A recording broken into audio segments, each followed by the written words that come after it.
We are under 2 weeks away from the 2024 NFL Draft, and tonight we face the question, could they really, actually pick a quarterback at 24th overall? Let's get to it. Here we go.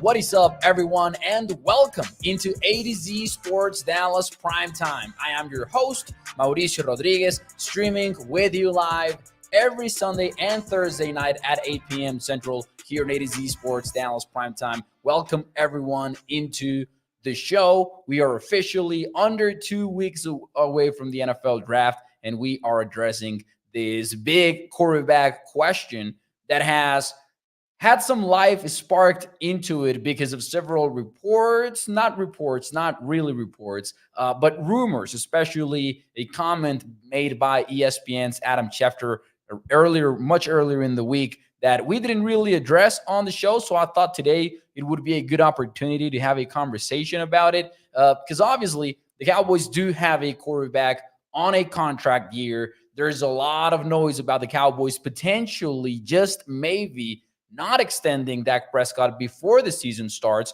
So we'll break down how does all of that factor into a potential decision of drafting a quarterback in the first round, and if that's viable or not, and all of the factors that go into it, including the presence of Trey Lance on the roster, because I do think that will also matter when we get into this conversation on this show. And also, we do have a quick announcement regarding the primetime programming that I teased last Thursday night. It is official. This week, we are on a new era of primetime. We will be streaming live every Sunday and Thursday night, 8 p.m. Central. And in between those two nights, we'll also have some primetime shows. There will be much more quick hitting content, 10-minute long approximately, and you'll be able to see much more immediate reactions if there is like breaking Cowboys news or stuff like that. So we'll get into all that later on the show as well. But before we do, let me know in the chat,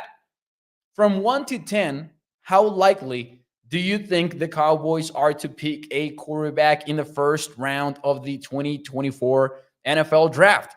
Let me know in the chat. And while you do that, let me play you a clip from ESPN and what Adam Schefter said on live TV that is sparking this conversation and that we're about to have tonight. So from 1 to 10, let me know in the chat, how likely do you think that is to happen? Is it off the table, or do you think the Cowboys could actually shock the world and take a QB? In the meantime, while you give me those comments, let's hear what Adam Schefter had to say. Well, what about Jerry? What are they going to do at quarterback if they lose Dak? That's interesting. And that's why I think the Dallas Cowboys might just be a sleeper team in the quarterback market during the draft, because at some point in time, they might have to draft a quarterback higher than you'd think at some point in time, because Dak is going into the last year of the contract, and it might be time to get somebody in there to start grooming him. Just like they found Dak Prescott in round 4, might be time to go find another quarterback in another round to begin to get him ready. Let's address the elephant in the room very quickly. Adam Schefter is not reporting anything on that clip. Mostly, he is sharing his opinion, and he's trying to put the dots together and be like, hey, you know what? The Cowboys could maybe, just maybe, make some sense to pick a quarterback. But he's not reporting that he's hearing anything about it. So I think that part is very, very important. Let's see what you guys have to say, though, in the chat. Is it possible or not? William says 1. Jeff Clark says 1. So a lot of people going for the lowest answer. Also, Gregory goes with a 0. Very unlikely, 0.5, says Marco. Bob says that it's a 5 if Penix falls to 24, which is interesting because it is starting to seem like Michael Penix and Bo Nix could very well fall out of the first round. So it isn't like Penix falling to 24 would be earth-shattering news. So what Bob says here would be intriguing because he's likely to be there. Jimmy says 2. Isidro says 3 because of the Jones. Fidencio says no QB in round 1. You need bigger holes to fix first. Gary says not going to happen, buddy. I'm sorry. And by the way, Gary, you don't have to be sorry because I don't think this is. I'm not rooting for this at all. I think what the Cowboys should do right now is pay Dak Prescott and try to win ball games with them. So that I first and foremost, I'm not rooting for this. So Gary, don't worry about it. You don't need to be sorry at all if you don't think that it's going to happen. My answer to the question would be one, the lowest possible. I don't think the Cowboys are a realistic candidate to draft a quarterback at 24th overall. And I think there are many reasons for that. First and foremost, I think there's been this huge narrative around the Cowboys about them entering a rebuild year. I don't think that's entirely accurate. I understand, and I'm also frustrated with some of the decision making, a lot of it actually, the Cowboys have had in this whole year. And I'm talking about not extending Dak Prescott yet. And I'm talking about not extending CeeDee Lamb yet. I'm talking about not spending in free agency and being the least cash spending team in the NFL so far in 2024. I didn't agree with letting Tyron Smith walk in free agency, especially not for the contract that the Jets signed him to. I still cannot understand why they didn't prioritize re-signing Jonathan Hankins when Miles Smith is not even healthy and won't be healthy until training camp. There's a lot they've done this offseason that I think we can objectively look at their roster and know that they're taking a step backwards in 2024, at least on paper.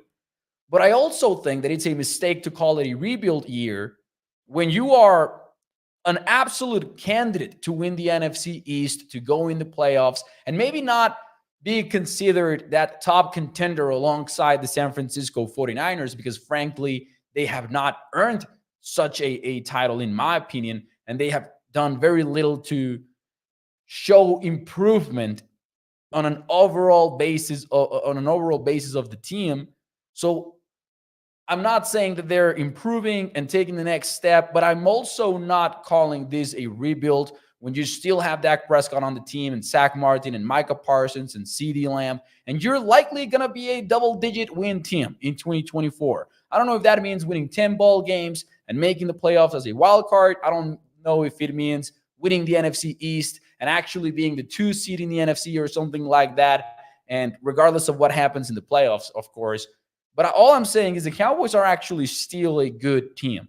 And if you are a good team, and although you're not going all in 2024, there's still a team that is going to be competitive, and there's still a team that could pretty much benefit from picking an impact player at 24th overall, somebody who can be a part of the starting lineup. For example, an offensive lineman, because if they pick an O-lineman at 24th, that guy is going to start. Whether that's at center, left guard, or left tackle, they're going to be starting the first rookie that they pick. And I think that really takes away from the possibilities of the Cowboys going and taking a quarterback when you already have Dak Prescott and Trey Lance. And we'll talk about the Trey Lance factor at 24th overall. There's also the questions surrounding the 2 quarterbacks that could realistically be available at 24th overall. And I'm talking about Michael Penix having a long injury history, being a quarterback that's not exactly young coming into the NFL, and the same with Bo Nix. And the fact that, and this might be different with Michael Penix, because he does have like this rocket arm that can shoot some lasers out there on the field. But when you look, for example, at Bo Nix from the Oregon Ducks, is there a trait that you're really betting on in terms of upside? Because I'm not sure that there is. Like, this is not Jordan Love being drafted by the Packers late in the first round back when he was eligible. Because Jordan Love actually had a rocket for an arm, and people were like, best case scenario, he turns out to be a Patrick Mahomes type player. Not in the sense that he's going to be a multi-Super Bowl champion winner or anything like that. But what I mean is, like, he had the rocket for an arm, and the Packers at least had something to build around or like to hope for, some upside to bet on. I don't think that Bo Nix really presents that when you look at his game. Of course, He has some great moments on film. He has that, a lot of people criticize the offense that he worked in Oregon, but he has the experience of playing so much college football, which is kind of like a double-edged sword because you can call it a positive. You can also call it a negative and be like, well, why did he play so much in the first place instead of declaring early for the NFL draft? But yeah, I'm not sure that any of those realistic prospects really have a ton of upside. And Michael Penix might have some, but again, still not the youngest player coming into the NFL draft and still somebody who has a long injury history to work with. And although the Cowboys are known for taking second round flyers and players with serious concerns, I just don't think they would invest a first round pick on a prospect like that. That is mainly what I mean with this. Like, say JJ McCarthy was not expected to go in the first round, but you could see the upside with JJ McCarthy, right? You could see that he has a very strong arm. You can see that he didn't get a lot of chances of playing at Michigan, but that when he did, and I mean playing as a passer, throwing the football, his pass attempt count is just way lower than the rest of the top quarterback prospects in this year's class. Like, he has under 300 pass attempts for the last season, and everyone else I think has over 400. So that's what I mean when I say that about J. McCarthy. Say that he was expected to make it to 24th. Well, I could see the argument for being like, man, he might be worth a flyer, right? Especially if we don't know if the Cowboys are going to pay Dak Prescott. And by the way, when I have this conversation about in what scenario could the Cowboys pick a quarterback, the only way that it makes sense to me is that if their plan is really to move on from Dak. Other than that, it just doesn't make sense to me. And I don't think they will move on from Dak. I do think it's a question that has to be asked. Like, I don't take it as a matter of fact that they're going to end up extending him just because they are letting this go on and potentially will do until the summer. And I think at that point is not only a decision for them, but it's a decision for Dak Prescott if he wants to try to gamble and get to free agency and cash in 2025. So I don't think it's a guarantee, even though I would still bet on that extension happening at some point.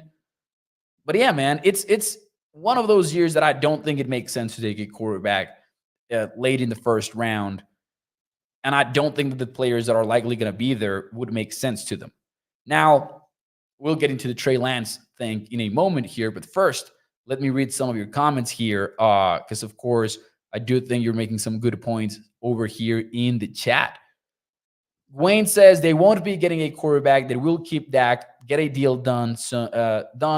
Jerry loves him too much, says Wayne. And I personally would prefer it if this is what ends up happening. Isidro says they don't connect the dots. They make up the dots, says Isidro. Let's see here. Fidencio says we have Trey Lance. Why draft a quarterback?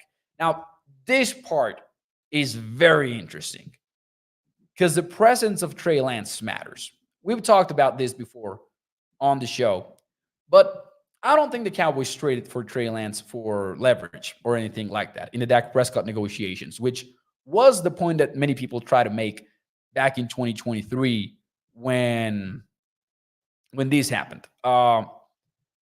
I don't think that was the reasoning behind that. Just because if it is, then it was pretty terrible leverage because really Dak Prescott has all the leverage in the world when it comes to that negotiation with the Cowboys. So I think trading for Trey Lance really moved the needle 0%.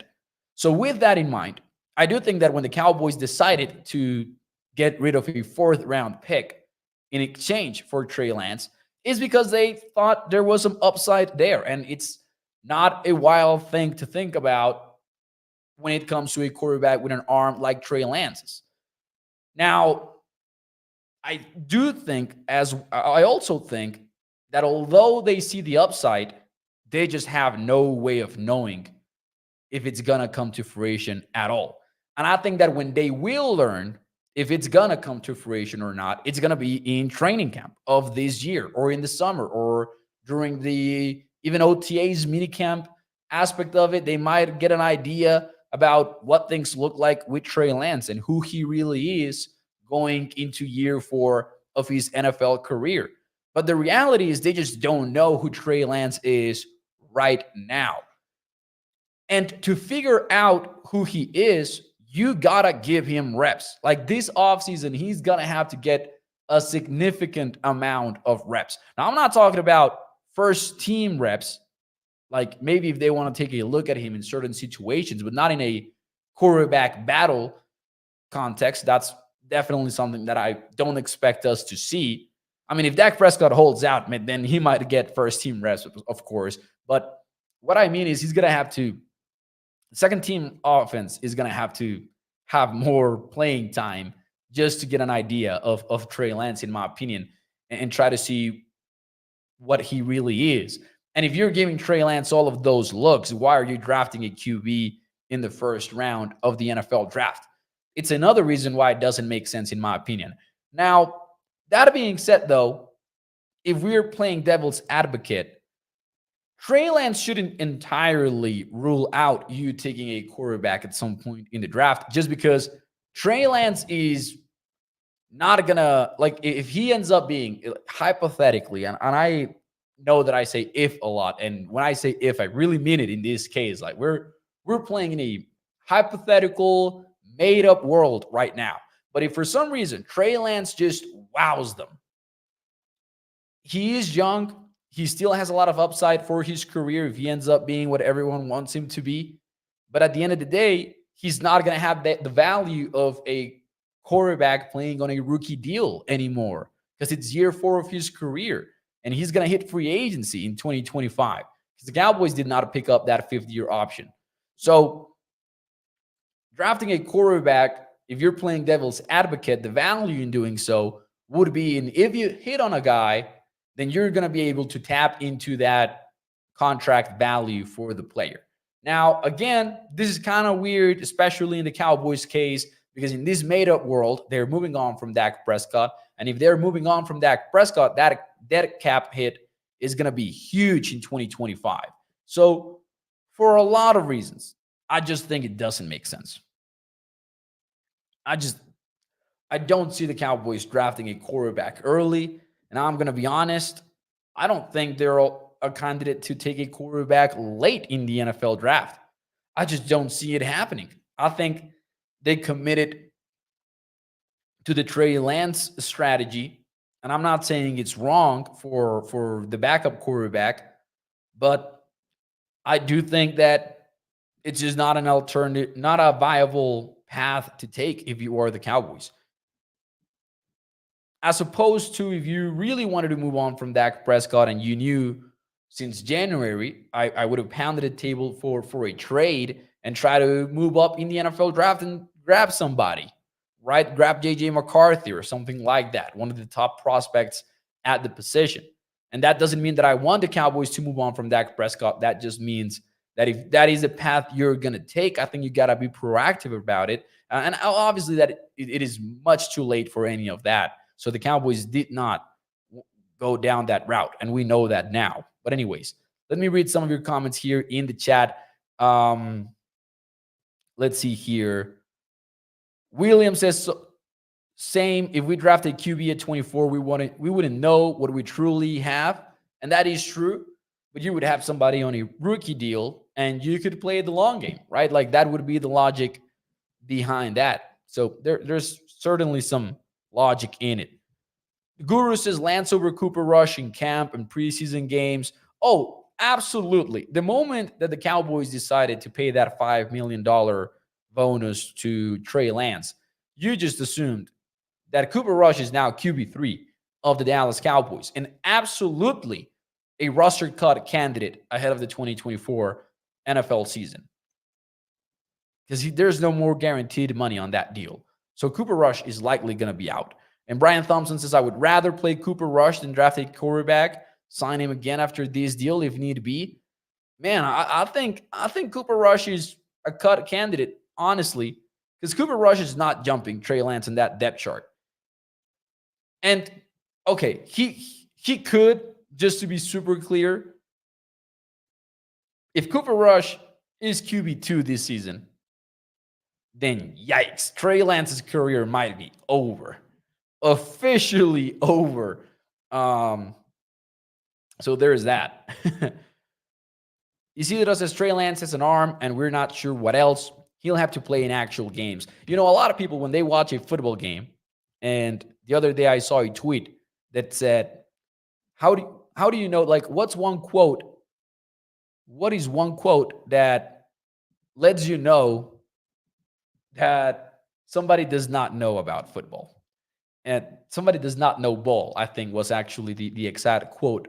And there were a lot of funny replies to that tweet.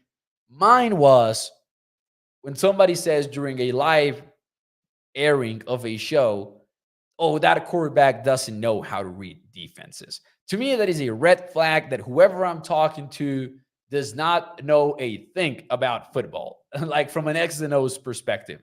Because you simply cannot make that statement from watching a live game, because you need the old 22 angle. You need much more context than when you get from a live airing, or at least you need the replay to start so you can get a better idea. So this is all to say that 9 times out of 10, when somebody says that, he just doesn't know or what he's talking about. But with Trey Lance, it might be exactly true, because there are some plays out there with Trey Lance in the preseason with the 49ers that are ugly reads and ugly decision making. That is somebody who was just not seeing it at all when he was on the field for the 49ers in last year's preseason. It was so bad. Like, there was some plays where he just absolutely missed the mic. Like, he just didn't see the mic in pass coverage, and threw it right at him. Ugly reads on tape for Trey Lance. But he does have that special arm, and he does have those legs that can play, that can make plays for him. And he also is super young, so he's somebody that still has a lot of upside. The Trey Lance thing is very interesting, just because it's very tough to figure out what they're going to do with him. And we'll find out pretty soon. That is a fun part of it. But I'm not against having traded for him. In fact, when they did so, I kind of liked it, because it was like a fun bet that, hey, it's some upside in there. Chances are you were going to use that fourth rounder in taking a developmental quarterback, because I would have been all for that if they had not gotten in Trey Lance last year. I would be all for taking a flyer on a late round quarterback this year and see what he's got. Because I think that teams are smart to pick quarterbacks in every year's NFL draft. Like, we've seen the Packers go from Favre to Rodgers, and from Rodgers to Love. And I know that's different because they used first round picks on him. But that's still a team that has proactively looked for quarterbacks in the NFL draft and see what sticks. And they've had 3 consecutive franchise quarterbacks over there in Green Bay. Anyways, Marco says Trey needs to dominate during the preseason.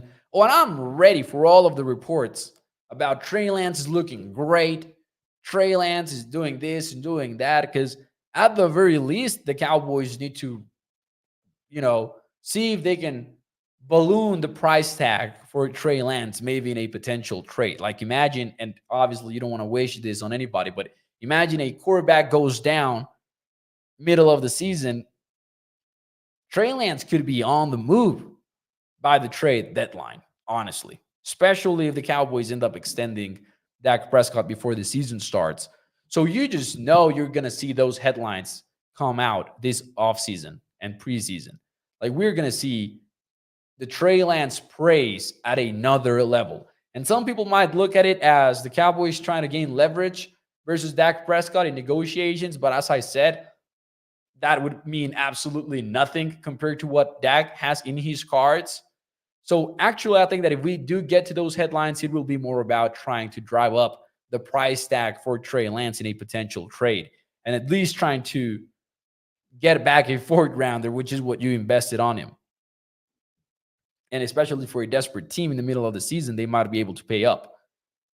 They got Lance's Gregory only because the league added the rule that all teams can add another quarterback without adding to the 53 roster. I'm not sure about that. Gregory, because he did need to be on the 53-man roster. Like, he was one of the 53. What he didn't have to be added to was the active players list on game day. So, like, he could be inactive and he could still suit up, but he was a 53-man roster member for the 2023 season for sure. And that might have played into the decision, sure, but I'm also not sure. And Mitesh says, what's the point of the trade then for Trey Lance?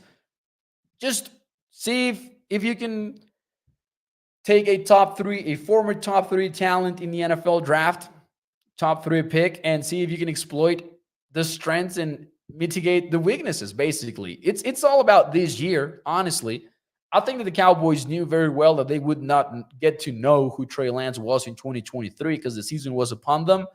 I think the trade for Trey Lance was all about 2024. The trade for Trey Lance was all about, will we see something special in 2024 when we're training that can maybe make us bet on this guy? I think that's what the trade was for. So there you go.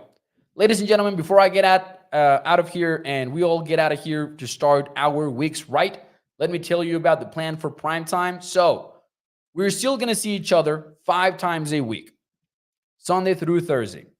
That is not going to change here on primetime. What is going to change, though, is that we're just going to see each other live Sundays and Thursdays. So that means Sunday and Thursday night, I will be live streaming at 8 p.m. Central with the regular show and talking about the Dallas Cowboys with you and interacting in the chat and everything.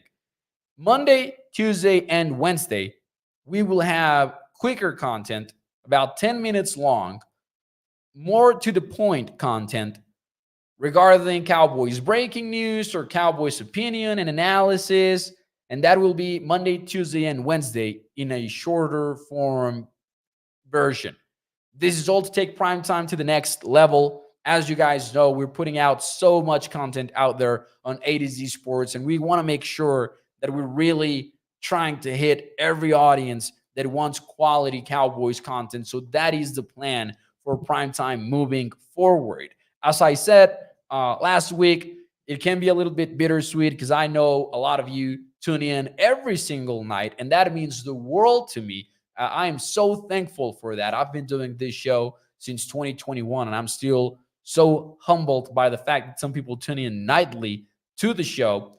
But I also think it is a positive thing for the future of primetime. I think that having that shorter content for A to Z Sports will be attracting a new audience as well. I think we will grow primetime, and I'm excited about it. So just wanted to share that with you. So Sunday and Thursdays will also be a little bit more special because we will be talking live, and that will be exciting, of course. I'm excited about the future, and I hope you are in for the ride because we're going to have fun. By the way, Gregory asked earlier, the articles that you write, are they your articles or are they USA Today Sports articles? They are A to Z Sports, A to Z Sports.com articles. Gregory, you can read me there over at A to Z Sports.com /Dallas. We've got a full team covering the NFL. We're covering the 32 teams in the NFL, so that is fun. Make sure you check that out. All right. Thank you, everyone, and I will see you tomorrow. See you on A to Z Sports Dallas Primetime. As always, thank you for the support, and have a great rest of your Sunday night. Bye-bye.